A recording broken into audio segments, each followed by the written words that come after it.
Oui, mais là, il faut comprendre l'idéologie dominante. C'est que, bon, d'abord, aujourd'hui, on a des images et on a le journal de 13 heures. Donc, avant, on les voyait pas, ces trucs-là. Les gens qui étaient à quelques dizaines de kilomètres d'un lieu où il y avait une catastrophe, ils en entendaient à peine parler. Et ce qu'on voit pas n'existe pas. Et puis aussi, il y a cette idée du règlement. C'est-à-dire que le monde est tellement technocratique aujourd'hui que pratiquement quand on vous dit qu'il y a eu, par exemple, 20 000 morts de la grippe, ce qui est le cas tous les ans, on a l'impression que c'est 20 000 morts de trop parce qu'on ne devrait plus mourir. C'est-à-dire que la mort est une faute par rapport à une gestion technocratique qui devrait être qui devrait produire, je dirais, non pas une topographie, mais un espace isomorphe qui est exactement l'espace mathématique, vous voyez. Et en fait, l'idéologie dominante qui est mathématisée à mort, c'est ce qu'on appelle la technocratie, c'est qu'en fait, dès lors qu'il pleut trop ou qu'il fait un peu trop chaud, c'est qu'il y a un défaut de gestion, hein, c'est qu'il y a une faute humaine quelque part. C'est-à-dire qu'on n'admet plus que la réalité première du monde naturel est plutôt chaotique et plutôt faite de contrastes, vous voyez. Et ça, je crois qu'on est là aussi dans une espèce de religion scientiste, technicienne qui nous pénètre de façon idéologique sans qu'on s'en rende compte.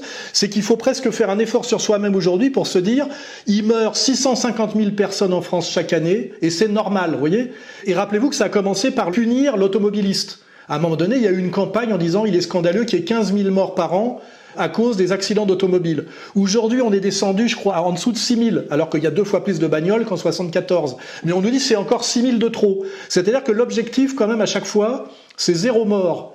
Et cet objectif de 0 mort que les gens prennent pour un souci qu'a l'État par rapport à nous est en fait un prétexte de punition, de réglementation et de police permanente. En fait, j'ai expliqué ça il y a des années, les gens se foutaient de ma gueule. Je dis que quand on dit que la Syrie est une dictature, c'est beaucoup moins dictatorial au niveau du code de la route et de la police de la route qu'en France, vous voyez.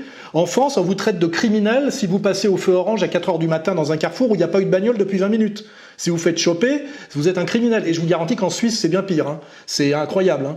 Voilà. Et ça, c'est toute cette idéologie qu'il faut comprendre, qui est l'idéologie technocratique.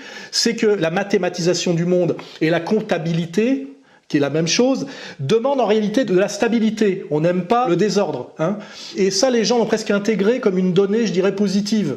Et effectivement, quand on regarde dans l'histoire, parce qu'on arrive quand même à trouver des traces, il y a des périodes où la peste noire, je crois que c'est 1/3 de la population d'Europe qui disparaît. Hein. Et puis on s'en remet, quoi. Je veux dire, après on refait des gosses, et puis on admet que c'est le fatum, on admet que c'est ça la nature. Alors qu'aujourd'hui, la nature, je vous dis, c'est l'isomorphie, la constante et l'absence d'accident. Hein, voilà, l'accident qui est la norme, aujourd'hui, est considéré comme quelque chose qui devrait être éradiqué. Hein. Et on est un peu dans le zéro mort. Qu'on soit dans le zéro mort en faisant en sorte que l'homme, il ne lui arrive plus rien. Moi, j'ai vécu une époque où le casque n'était pas obligatoire en mobilette, vous voyez, et même à moto. On choisissait d'en mettre un ou pas. Aujourd'hui, c'est le casque obligatoire parce que vous pourriez vous tuer, vous voyez. Et qu'à un moment donné, l'idée, c'est que tu ne dois plus mourir, tu ne dois plus avoir d'accident. Et si tu as un accident, c'est qu'il y a quelqu'un qui est en faute, soit l'administration, soit toi. Alors qu'en fait, l'accident fait partie de la normalité. Et c'est ça que, idéologiquement, on est en train de faire semblant d'évacuer, et c'est au nom de cette évacuation soi-disant positive qu'on est dans un état entièrement policier. Mesdames, messieurs, il est 17h51. On va vous inviter à quitter les lieux pour être chez vous à 18h.